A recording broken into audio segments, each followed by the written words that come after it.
다 함께 사도신경으로 우리의 신앙을 고백하겠습니다.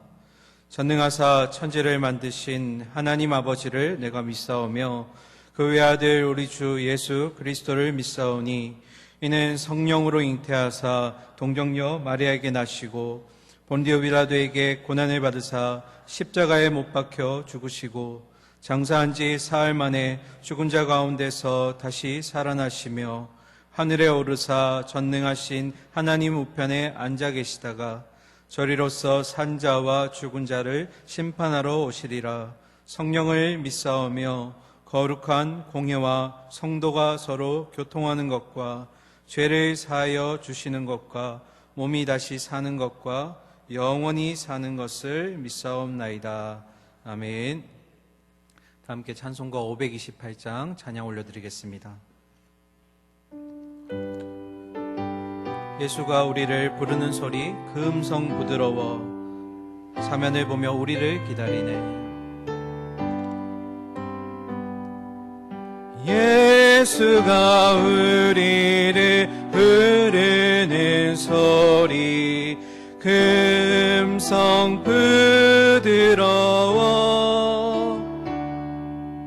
문 앞에 나와서 사면을 보며 우리를 기다리네. 오라 오라 방황치 말고 오라 죄 있는 자들아 이리로 오라 주 예수 앞에 오라. 간절히 오라고 부르실 때에 우리는 지체하랴. 주님의 은혜를 외안히 받고 못 들을 죄하려나. 오라 오라 방황치 말고 오라 죄 있는 자들아 이리로 오라 주 예수 앞에 오라. 세월이 살같이 빠르게 지나 쾌락이 끝이 나고 사망의 그늘이 너와 내 앞에 돌리며 가리우네. 오라 오라 방황치 말고 오라 죄 있는 자들아 이리로 오라 주 예수 앞에 오라.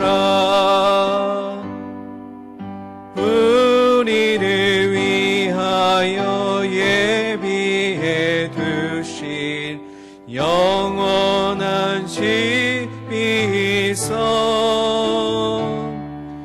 죄 많은 세상을 떠나게 될 때 영접해 주시겠네.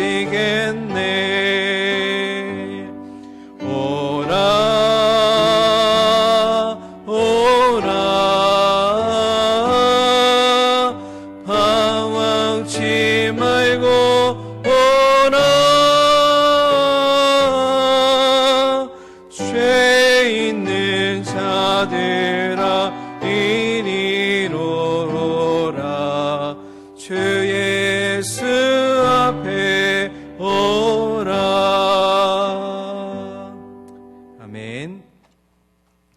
시간 교회 소식 먼저 보도록 하겠습니다. 유아 어린이 세례식이 이번 주 주일 2부 예배 시에 있습니다. 특별히 부모님 중에 한 분은 꼭 참석해 주시기를 바랍니다. 이상입니다. 오늘 주시는 하나님 말씀 함께 보도록 하겠습니다. 오늘 주시는 하나님 말씀은 호세아서 12장 1절부터 6절까지 말씀입니다.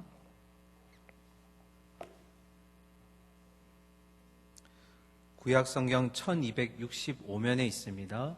호세아서 12장 1절부터 6절까지 야곱을 이스라엘로 바꾸신 하나님이라는 제목으로 함께 말씀 받도록 하겠습니다.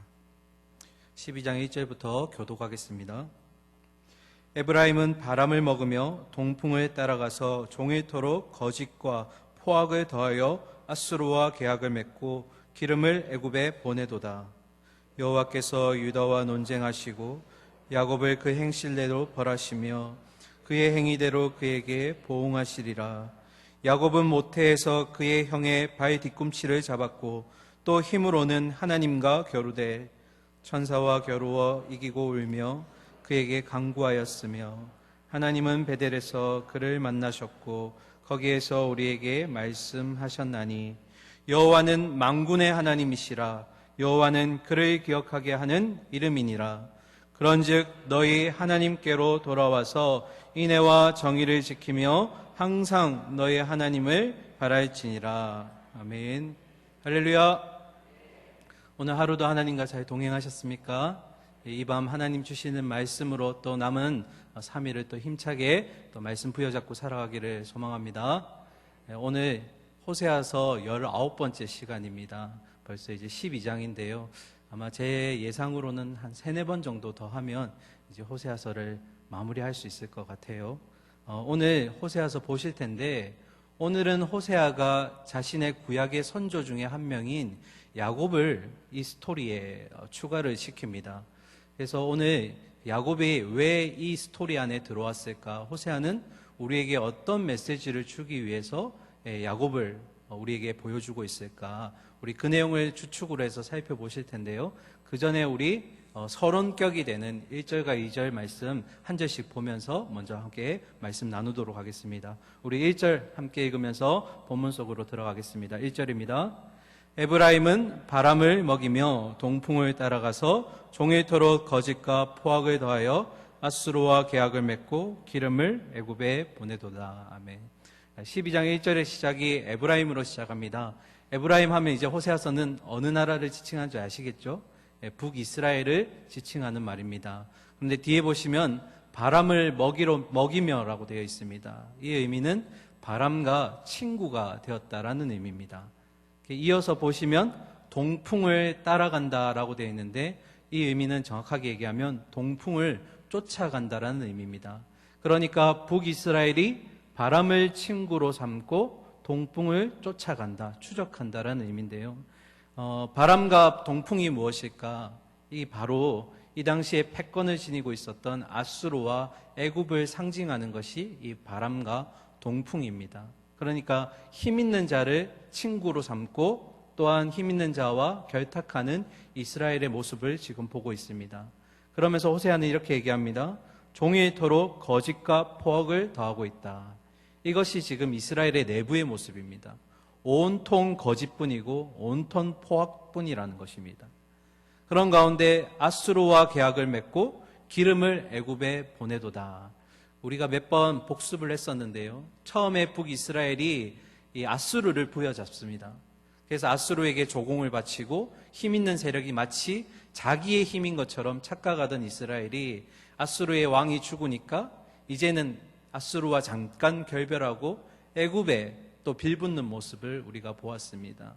그래서 여기에 보시면 이 1절은 이스라엘의 지금 현재의 모습을 우리에게 보여주고 있습니다. 안으로는 폭력과 거짓이 난무하고 밖으로는 힘 있는 세력에게 의탁하는 모습. 그래서 이 모습을 보면 결국 이스라엘은 부여잡아야 될 힘인 하나님을 부여잡지 못하고 결국 힘 있는 자에게 붙는 모습을 보게 됩니다. 그런데 우리는 1절에서 조금 주목해 볼 단어가 하나 있습니다. 그것은 바로 동풍이라는 겁니다. 동쪽에서 불어오는 바람인데요. 정확하게 얘기하면 이 동풍이라는 것은 이스라엘의 5월에서 10월 사이에 저 멀리 아라비아 사막에서부터 불어오는 아주 덥고 그리고 건조한 바람입니다. 그런데 이 바람이 아주 문제가 되는 것은 그냥 부는 바람이 아니라 얼마나 뜨겁고 얼마나 건조한지 이 바람이 이스라엘에 불어오면 이스라엘이 식물이 메말라 죽게 되고 우물에 있던 물이 다 메말라 버린다는 겁니다. 그러니까 결국 사람들이 생활하기에 너무나 악영향을 끼치는 게 바로 동풍이라는 겁니다. 오늘 이 동풍의 의미를 지금 1절에 빗대어서 보게 되면 결국 이스라엘이 동풍을 부여잡고 있지만 그것은 뭐라는 겁니까? 멸망을 부여잡고 있는 거고 그리고 그들에게 악영향을 끼칠 뿐이라는 것이 지금 호세아가 빗대어서 얘기하고 있는 겁니다. 사랑하는 우리 성도님들, 이 이스라엘을 통해서 우리가 동풍의 모습을 보았지만 우리가 붙들어야 될 하나님을 붙들지 못하고 이 땅에 헛된 바람을 붙들 수 있다는 겁니다. 우리는 무엇을 붙들어야 될까요? 오늘 1절은 우리에게 그런 질문을 던지고 있습니다. 여러분, 이 땅에 헛된 바람을 쫓지 않으셔야 됩니다. 우리가 쫓아야 될 것, 그리고 우리를 친구 삼고 우리의 유일한 소망은 하나님 되신 줄 믿습니다. 그런데 이스라엘은 몰라요. 그것을 모르고 계속 힘 있는 자에게 빌붙습니다. 계속해서 2절 보실까요? 여호와께서 유다와 논쟁하시고 야곱을 그 행시대로 벌하시며 그의 행위대로 그에게 보응하시리라. 아멘. 이제 하나님이 논쟁하신다라고 되어 있는데요. 이 논쟁하다는 의미는 법적 용어입니다. 정확하게 해석하면 소송하다의 의미입니다. 주로 검사들이 어떤 죄를 가지고 소송을 걸 때 하는 단어인데요. 그런데 자세히 보시면 죄는 북이스라엘이 지었는데 지금 소송은 누구에게 걸고 있다고 되어 있습니까? 유다에게 한다라고 되어 있습니다. 이 의미는 어떤 의미냐면 하나님이 비록 북이스라엘의 죄이지만 죄에 대한 그런 모든 부분들은 부분적인 게 아니라 전체로 본다라는 겁니다. 그러니까 나 하나의 죄를 하나님이 나의 죄로만 보는 것이 아니라 우리 가족의 죄로, 우리 교회의 죄로, 우리 민족의 죄로 보실 수 있다라는 겁니다. 그래서 하나님이 논쟁하시고 이어서 야곱을 그 행시대로 뭐 하시겠다고요? 벌하시겠다라고 되어 있습니다. 이 야곱은 개인적인 야곱의 그 사람 이름을 얘기하는 게 아니라 역시 유다를 지칭해서 하는 말입니다. 그러니까 자세히 보시면 하나님이 소송도 하시고 하나님이 그 죄에 대해서 벌도 내리신다. 그러니까 하나님이 검사도 되시고 재판관도 되신다라는 겁니다. 그렇게 죄를 범하는 북이스라엘 앞에 이것은 너희만의 죄가 아니야. 이것은 이스라엘 모든 백성들의 죄나 마찬가지야. 그래서 형벌대로 보응하시겠다라는 그 하나님의 메시지가 여기에 들어가 있는 것입니다. 여기까지가 어쩌면 서론격이 되겠습니다. 이제는 우리가 진짜로 살펴보아야 될 야곱의 스토리가 이제 등장하게 됩니다. 3절과 4절 말씀 함께 읽겠습니다. 야곱은 모태에서 그의 형의 발 뒤꿈치를 잡았고 또 힘으로는 하나님과 겨루되 천사와 겨루어 이기고 울며 그에게 간구하였으며 하나님은 베델에서 그를 만나셨고 거기에서 우리에게 말씀하셨나니. 아멘. 몇 달 전인가요? 우리 타임 목사님도 야곱에 대해서 한번 스토리 얘기해 주신 적이 있는데요. 우리 다시 한번 복습하는 마음으로 또 보도록 하겠습니다. 3절에 보시면 야곱은 모태에서 그의 형의 뒤꿈치를 잡았다라고 되어 있습니다. 이 야곱, 원래 히브리어로 아카브라는 단어인데요. 발 뒤꿈치를 잡다, 남을 속이다라는 의미에서 파생된 것이 바로 야곱이라는 이름입니다. 그러니까 야곱의 이름 뜻이 뭡니까? 발 뒤꿈치를 붙잡는 자 또는 남을 속이는 사기꾼, 거짓말쟁이, 이렇게 이름이 되는 것입니다. 유대인들은 이름을 굉장히 중요시하게 여깁니다. 그래서 그 이름 가운데 그가 살아갈 인생을 담아냅니다. 그런데 야곱의 이름은 좀 이상하죠. 한 인생을 살아가야 될 사람인데 그의 이름이 사기꾼입니다. 그의 이름이 거짓말쟁이에요. 누군가의 뒤꿈치를 잡아가는 그런 삶을 사는 자가 야곱이라는 것입니다. 그래서 태 속에 있을 때부터 누구의 뒤꿈치를 잡습니까? 형인 에서의 뒤꿈치를 잡고 싸우죠, 서로. 그랬던 야곱이었는데 3절 중반절부터 4절 중반절까지 보시면 또 힘으로는 하나님과 겨루되 천사와 겨루어 이기고 울며 그에게 간구하였다라고 되어 있습니다. 장자의 권한을 뺏었다가 결국 외삼촌 라반의 집으로 떠나갔던 야곱이었습니다. 그리고 무려 20년이라는 세월 동안 그 외삼촌의 뒤치다거리를 하던 야곱이 20년 만에 결국 본향으로 내려오게 됩니다. 그 야복강을 건너기 전에 야곱이 하나님의 사람을 만나게 됩니다. 그리고 우리가 잘 아는 대로 그와 씨름을 하게 됩니다. 우리 앞쪽으로 가서 야곱 스토리 직접적으로 한번 보도록 하겠습니다. 창세기 32장 25절입니다. 화면 보시면서 함께 읽을까요? 시작. 자기가 야곱을 이기지 못함을 보고 그가 야곱의 허벅지 관절을 치매 야곱의 허벅지 관절이 그 사람과 씨름할 때에 어긋났더라. 아멘. 밤이 새도록 씨름을 합니다. 그런데 자기가, 여기서 말하는 자기는 하나님의 사람입니다. 하나님의 사람이 야곱을 이기지 못하고 있더라. 이 의미는 승패를 얘기하는 게 아닙니다. 누가 이기고 누가 진다라는 의미가 아니라 하나님의 사람이 야곱의 그 의지를 꺾지 못하고 있다라는 겁니다. 계속해서 야곱의 뜻과 그 의지를 꺾지 못하고 계속 씨름하고 있는 중에 결국 하나님의 사람이 야곱의 허벅지에 관절을 치게 됩니다. 야곱이 악착같이 자기의 자아를 버리지 못하고 뜻을 굽히지 않으니까 결국 하나님이 그 자리에서 야곱을 심판하신 겁니다. 그때 하나님의 심판이 일어났을 때 야곱의 마음에 변화가 일어납니다. 내가 밤새도록 씨름하고 싸웠던 이 사람은 나와 같은 사람이 아니었구나. 이 사람은 하나님이었구나. 그때 비로소 야곱이 깨달은 다음에 그 사람에게 이렇게 얘기합니다. 26절입니다. 그가 이르되 날이 세려하니 나로 가게 하라. 야곱이 이르되 당신이 내게 뭐하지 않으면요 축복하지 아니하면 가게 하지 아니하겠나이다.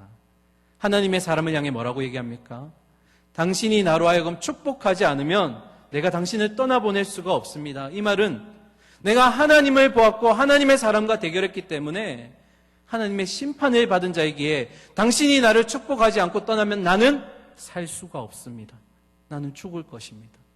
그래서 간절히 그 사람을 붙들게 되는 야곱이었습니다. 당신이 떠나가기 전까지 나를 축복하십시오. 제가 지난주에 3부 예배 때도 설교하면서 기도의 간절함과 끈질김의 가치에 대해서 굉장히 많이 강조했었는데요. 우리에게도 어쩌면 야곱과 같은 이런 신앙의 간절함, 끈질김의 가치가 있어야 된다고 저는 생각합니다. 그 이유는 하나님이 내게 축복하시기 전에는, 하나님이 내 기도에 응답하시기 전까지는 나는 이 자리를 떠나지 않겠습니다. 나는 이 자리를 떠나지 않고 하나님이 내게 기도 응답하실 때까지 붙들고 있겠습니다는 우리의 기도의 간절함과 끈질김이 우리 요즘에는 너무 많이 없어진 것 같아요. 저도 지금 몇십 년째 기도하고 있는 기도 제목 중에 하나가 바로 가족 구원입니다. 정말 일어나지 않을 것 같고 아무리 기도해도 하나님이 응답하실 것 같지 않지만, 그러나 하나님은 구하라 찾으라 두드리라고 말씀하셨습니다. 너가 간절히 기도하고 그렇게 바라고 정말 끊임없이 외치면 아버지께서 아들의 그 기도를 들어주시지 않겠습니까? 그래서 오늘 저는 이 야곱의 모습을 보면서 우리에게 그런 기도에 또 하나님의 응답하심에 대한 끈질김의 가치가 있어야 된다. 그렇게 끈질기게 하나님을 붙들 때 하나님이 분명히 응답하실 것이다. 우리의 이런 가치가 있기를 소망합니다. 계속해서 이제 27절 보실 텐데요. 27절은 좀 뜬금없는 얘기가 나옵니다. 같이 읽으실까요? 시작. 그 사람이 그에게 이르되 너의 이름이 무엇이냐? 그가 이르되 야곱이니이다. 하나님의 사람이 뜬금없이 질문합니다. 너의 이름이 뭐니? 마치 가수 양희은 씨가 묻던 것처럼 너의 이름이 뭐야? 이렇게 묻는 겁니다. 여러분, 하나님이 야곱의 이름을 몰라서 물으신 걸까요? 누구보다 야곱의 생애를 잘 아셨고 야곱의 이름을 잘 아시는 그분이신데 왜 하나님은 야곱의 이름을 물으셨을까요? 아까 제가 말씀드렸습니다. 유대인은 그의 인생을 어디에다 녹여낸다고요? 그의 이름에다 녹여냅니다. 그러면 이 의미는 뭘까요? 하나님이 야곱에게 이름을 물으신 의미는 야곱아, 너의 이전의 삶이 어땠는지를 나에게 설명해봐. 네가 지금까지 어떻게 살아왔는지를 나에게 설명해보라는 겁니다. 넌 어떤 삶을 살았니? 야곱의 대답이 뭐였죠? 예, 저는 뭐라고요? 야곱입니다. 예, 주님, 저는 이때까지 누군가의 발 뒤꿈치를 잡으며 살아왔고 누군가를 속이는 삶으로 살아왔습니다. 그게 내 과거의 지금까지의 모습입니다. 이게 야곱의 고백인 거예요. 주님, 나는 늘 누군가에게 세상의 방식과 사람의 가치를 따라서 사람을 속이며 나의 이익을 취하였고 그러던 나도 다른 사람에게 그렇게 속임을 당하는 그런 삶을 살아왔던 자입니다. 이때 하나님이 야곱에게 새로운 이름을 부여하셨죠. 28절입니다. 그가 이르되 내 이름을 야곱이라 부를 것이 아니요 이스라엘이라 부를 것이니 이는 내가 하나님과 및 사람들과 겨루어 이겼음이니라. 하나님이 새로이 이름을 불러주셨습니다. 야곱이 아니라 뭐라고요? 이스라엘. 하나님과 겨루어 이겼다. 이 새로운 이름을 바꾸신 의미에는 두 가지 의미가 있습니다. 첫 번째, 야곱을 이스라엘로 하나님이 바꾸신 이유는 너의 그 이름 속에 담겨있는 이전의 과거를 기억하라는 겁니다. 하나님이 야곱에게 새 이름 이스라엘을 부여하시면서 야곱의 이전의 삶, 즉 세상적인 가치와 인간적인 수법들을 사용해서 자신의 이익을 챙겨왔었던 그런 사기꾼의 삶이 잘못되었음을 다시 한번 되뇌어라는 겁니다. 그 의미는 뭘까요? 하나님은 한 생명을 회복시키실 때 그냥 그 자리에서 바로 회복시키지 않습니다. 하나님은 네가 어디서부터 잘못되었고 어디서부터 그 문제가 시작되었는지를 정확하게 짚으십니다.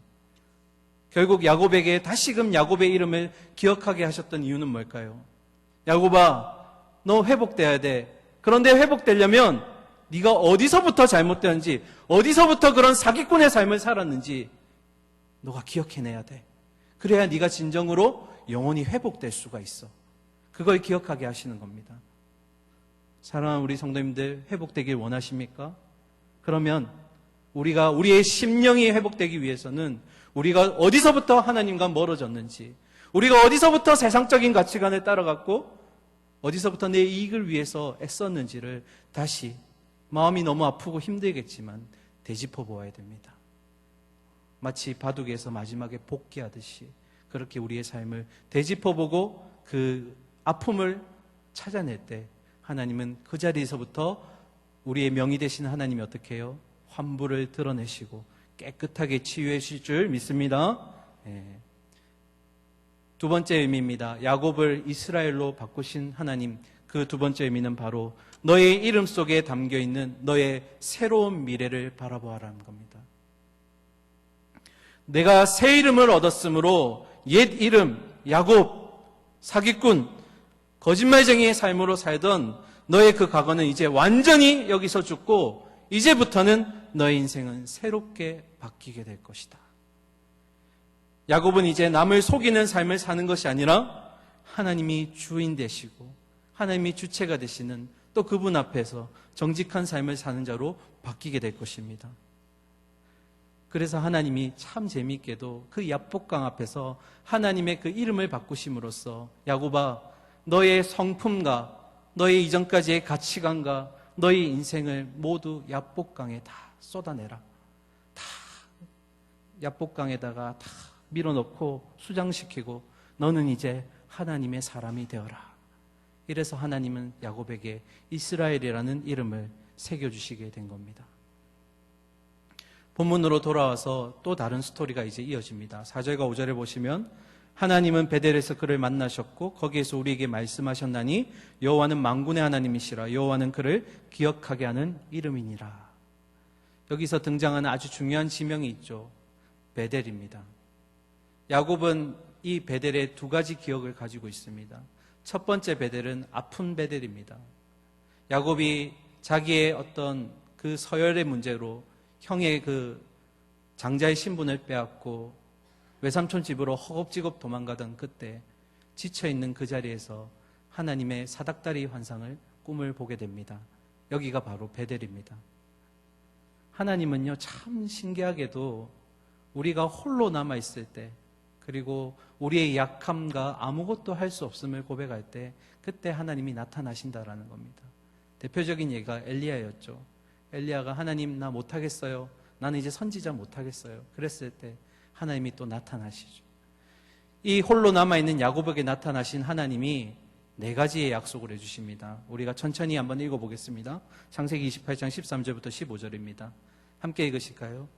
또 본즉 여호와께서 그 위에 서서 이르시되 나는 여호와니 너의 조부 아브라함의 하나님이요 이삭의 하나님이라. 내가 누워있는 땅을 내가 너와 내 자손에게 주리니 내 자손이 땅의 티끌같이 되어 내가 서쪽과 동쪽과 북쪽과 남쪽으로 퍼져나갈지며 땅의 모든 족속이 너와 내 자손으로 말미암아 복을 받으리라. 내가 너와 함께 있어 내가 어디로 가든지 너를 지키며 너를 이끌어 이 땅으로 돌아오게 할지라. 내가 내게 허락한 것을 다 이루기까지 너를 떠나지 아니하리라 하신지라. 아멘. 하나님이 야곱에게 4가지 약속을 하십니다. 첫 번째로 내가 지금 누워 있었던 그 땅 베델을 너에게 주겠다. 두 번째, 땅의 모든 족속이 너 야곱과 그리고 너의 후손으로 말미암아 복을 받을 것이다. 그리고 세 번째, 너를 다시 반드시 이 땅으로 돌아오게 하겠다. 그리고 마지막 4번째, 너와 약속한 것이 다 지켜질 때까지 나는 너를 떠나지 않겠다. 이 4가지가 하나님의 약속이었습니다. 그리고 야곱은 그 먼 길을 떠납니다. 그 외삼촌집에서 속임을 당하고 무려 품꾼의 모습으로 20년을 그 밑에서 일하게 됩니다. 그리고 20년 뒤에 참 우여곡절 끝에 이제 야곱이 내려옵니다. 본향으로 돌아온 야곱, 20년 만에 돌아온 야곱입니다. 그리고 야곱이 돌아온 그 자리에서 단을 쌌습니다. 그때 하나님이 20년 만에 다시 야곱에게 말씀하십니다. 어떤 말씀 주셨을까요? 우리 창세기 35장 9절부터 좀 길지만 13절까지 하나하나 보도록 하겠습니다. 야곱이 밧단 아람에서 돌아오매 하나님이 다시 야곱에게 나타나사 그에게 복을 주시고 하나님이 그에게 이르시되 너의 이름이 야곱이지만은 내 이름을 다시는 야곱이라 부르지 않겠고 이스라엘이 너의 이름이 되리라 하시고 그가 그 이름을 이스라엘이라 부르시고 하나님이 그에게 이르시되 나는 전능한 하나님이라 생육하여 번성하라 한 백성과 백성들의 총회가 내게서 나오고 왕들이 너의 허리에서 나오리라. 내가 아브라함과 이삭에게 준 땅을 너에게 주고 내가 내 후손에게도 그 땅을 주리라 하시고 하나님이 그와 말씀하시던 곳에서 그를 떠나 올라가시는지라. 아멘. 제가 이 긴 문장을 왜 읽었을까요? 아까 하나님이 야곱에게 20년 전에 어떤 약속을 주셨다고요? 무려 4가지의 약속이었습니다. 지금 방금 읽었던 우리 이 구절은 바로 그 4가지의 약속이 성취된 장면입니다. 한번 보실까요? 첫 번째, 내가 누워있는 그 땅을 주겠다. 이 베델 땅을 주겠다 약속하셨던 하나님입니다. 지금 그 땅을 야곱이 차지했습니다. 그리고 두 번째, 땅의 모든 족속이 너와 내 자손으로 인해 복을 받을 것이다. 복 주시는 하나님, 여러분 참 신기한 건 그 복이 그리스도를 통해서 우리에게도 흘러넘치고 있다는 겁니다. 이 약속은 단지 야곱의 혈통적인 약속이 아니라 야곱의 자손이며 동시에 예수 그리스도를 통해 모든 믿음의 후손들이 이 복을 지금 누리게 되고 있다는 겁니다. 그리고 세 번째, 너를 다시 반드시 이 땅으로 돌아오겠다 하셨던 하나님, 20년 만에 야곱이 이 땅을 밟게 됩니다. 그리고 마지막 4번째, 너와 약속한 것이 다 지켜질 때까지 하나님이 어떻게 하시겠다고요? 너를 떠나지 않겠다.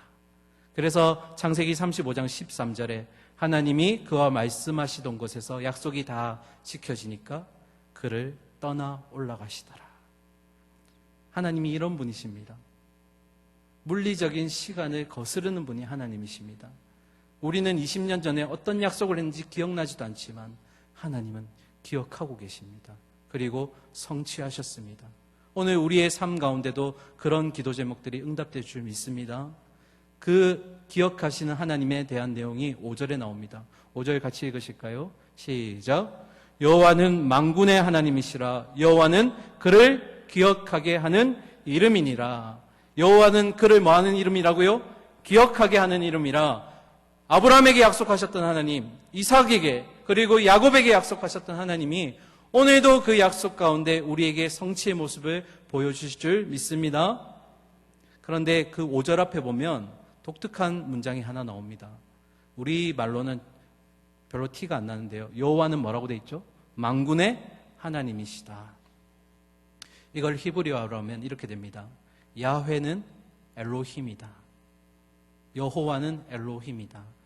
이 문장은 굉장히 독특한 문장입니다. 왜냐하면 야훼라는 것, 여호와는 하나님이 구원하시기 위해 이스라엘 백성에게 주신 이름입니다. 여호와다. 내가 스스로 있는 자이다. 모세를 통해서 이스라엘 백성에게 알려주신 이름입니다. 그런데 뒤에 엘로힘은 만물을 창조하신 그 창세기 1장에 등장하는 하나님을 쓸 때 사용되는 단어입니다. 그럼 문장이 뭘까요? 이스라엘을 구원하시는 그 하나님이 바로 천지의 만물을 창조하시는 창조주 하나님이시다. 이 이스라엘의 하나님, 영적인 이스라엘인 우리가 믿고 섬기는 하나님이 어떤 하나님이라고요? 이 땅을 창조하셨고 만물을 주관하시는 그 하나님, 이 땅의 유일한 주인이신 하나님이시다라는 것을 지금 호세아가 소개하고 있는 겁니다. 우리 하나님이 그런 하나님이십니다. 우리는 자꾸 하나님을 우리의 이 밴댕이 소갈딱지보다 더 작게 만들 때가 있어요. 하나님 하실 수 있을까? 하나님 내 기도 들어주실까? 기억은 하실까? 여러분, 하나님이 뭘 만드셨다라고요? 이 천지 온 만물, 단지 지구뿐만 아니라 온 우주 만상을 만드신 분입니다. 그래서 시편 8편의 기자가 뭐라고 얘기합니까? 여호와 주께서 만드신 그 하늘과 달과 별을 보니 우리는 정말 먼지 같은 존재밖에 되지 않더라. 그런데 나를 그렇게 귀하게 생각하시는 하나님의 은혜가 얼마나 큰가. 사랑하는 우리 성도 여러분, 기도할 때 만물을 창조하시고 주관하시는 하나님이 우리의 기도를 들으십니다. 그러면 응답하시죠. 응답하실 겁니다. 우리가 처음 던졌던 질문을 이제 마무리하려고 합니다. 왜 호세아는 지금 이 시점에서 야곱의 스토리를 꺼내 들었을까? 우리에게 왜 야곱의 메시지로 우리에게 뭔가를 알려주고자 했을까? 다시 잠깐만 되뇌어 보면 야곱이 야복강에 이르기 전까지는 자신의 삶이 어땠다고요? 야곱, 그 이름 그대로 남을 속이는 자의 삶, 거짓말쟁이의 삶을 살았습니다. 그리고 그는 여전히 자기중심적이었고 야곱이 바라봤을 때 하나님은 그저 자기의 필요를 채워줄 줄 아는 그런 조력자 정도밖에 되지 않았다라는 겁니다. 그런데 야곱이 이스라엘이라는 새 이름을 얻으면서 회복되었을 때 그는 결국 하나님을 주인으로 모셨습니다. 그런데요, 이 기간이 무려 20년이었습니다. 하나님이 그 20년이라는 세월 동안 야곱을 가만두신 게 아닙니다.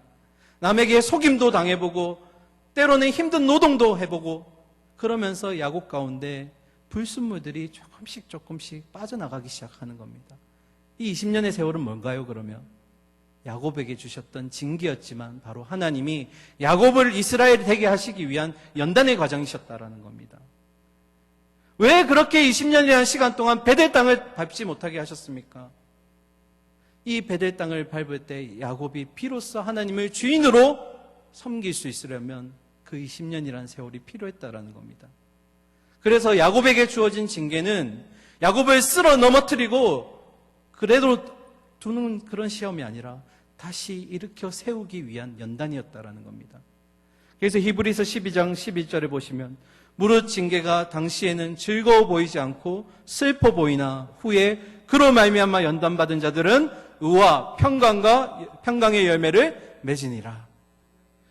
우리가 때때로 살아가는 우리의 삶의 현장에서 겪는 그런 어려움들과 그런 힘든 상황 가운데서 하나님은 뭐라고요?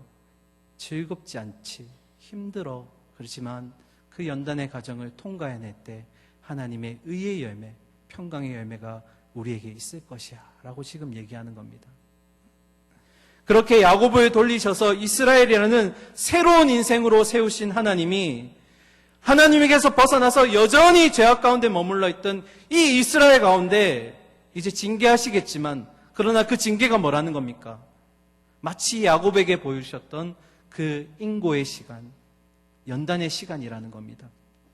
결국 하나님이 북이스라엘에게 그리고 남유다를 통해서 하셨던 그 징계는 결국 이들을 다시 회복시키기 위한 하나님의 계획이셨다는 것을 지금 호세아는 야곱을 통해서 우리에게 보여주고 있는 것입니다. 그럼 이제 우리는 어떤 일을 해야 될까요? 6절입니다. 그런즉 너의 하나님께로 돌아와서 인애와 정의를 지키며 항상 너의 하나님을 바랄지니라. 할렐루야. 아멘. 6절이 어떤 의미입니까? 그러므로 하나님께 돌아와라. 이 돌아오다는 의미에는 회개라는 의미가 포함되어 있습니다. 슈브, 돌아온다. 그냥 돌아오지 말고 너가 어디서부터 잘못되었는지 꼭 확인하고 거기서부터 너의 잘못을 시인하고 하나님 품으로 다시 돌아와. 그러면서 사랑과 정의를 지키며 살아가며 너의 하나님만 바라본다는 것은 너의 하나님께만 소망을 두라는 겁니다. 다른 데 헛된 데 소망 두지 마. 동풍에게, 바람에게 친구 삼지 마. 너의 정말 붙들어야 될 것은 오로지 하나님밖에 없어. 완고하고 고집불통이었던 야곱, 그리고 호세아서에 등장한 이스라엘, 그리고 현재를 살아가는 우리.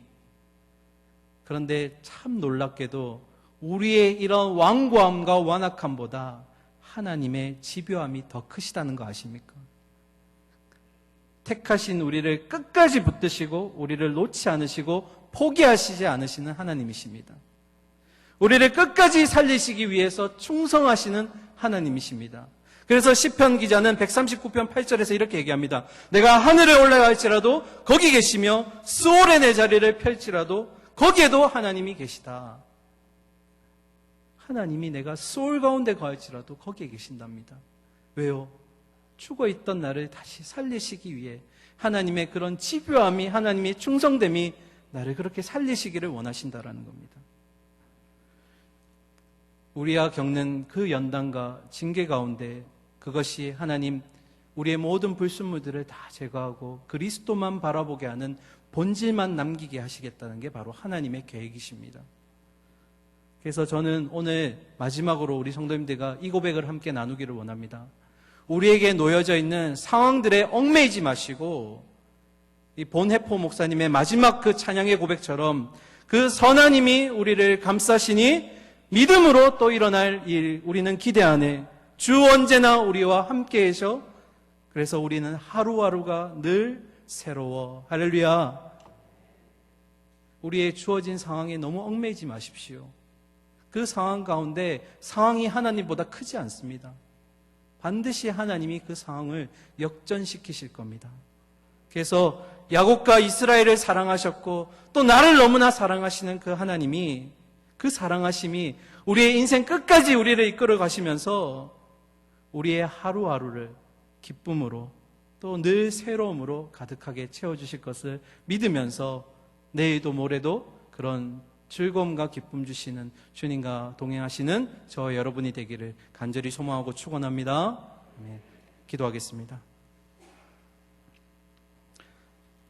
자녀에게 주시는 징계는 징계가 아니라 연단이었고 살리시는 길이라 말씀하셨던 하나님, 내가 하늘에 올라갈지라도 거기 계신다 하셨고 스올에 내 자리를 펼지라도 거기 계신다라고 하셨던 하나님, 하나님의 이 충성이, 하나님이 나를 향한 이 집요한 마음들이 나를 살리실 줄 믿습니다. 하나님, 내가 처해 있는 상황이 너무 힘듭니까? 어렵습니까?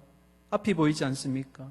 그러나 하나님, 우리가 처해 있는 상황만 바라보지 않게 하시고 하나님의 그 선한 힘이 우리를 일으켜 세우시고 또 하나님, 우리가 주님을 믿을 때 우리 앞에 놀라운 일들, 하나님 상식 밖에 놀라운 은혜들이 우리 가운데 부어질 줄 믿습니다. 그래서 우리의 삶은 언제나 주님과 함께 동행하며 늘 하루하루가 새로운 그런 삶이 되기를 소망합니다. 우리 안에 쓸데없는 가치, 세상의 것들 붙들지 않게 하시고 오직 소망을 하나님께만 두는 우리 동부의 모든 성도들과 제가 될 수 있도록 주님 함께하여 주시옵소서. 살아계신 예수 그리스도 이름으로 기도드립니다. 아멘.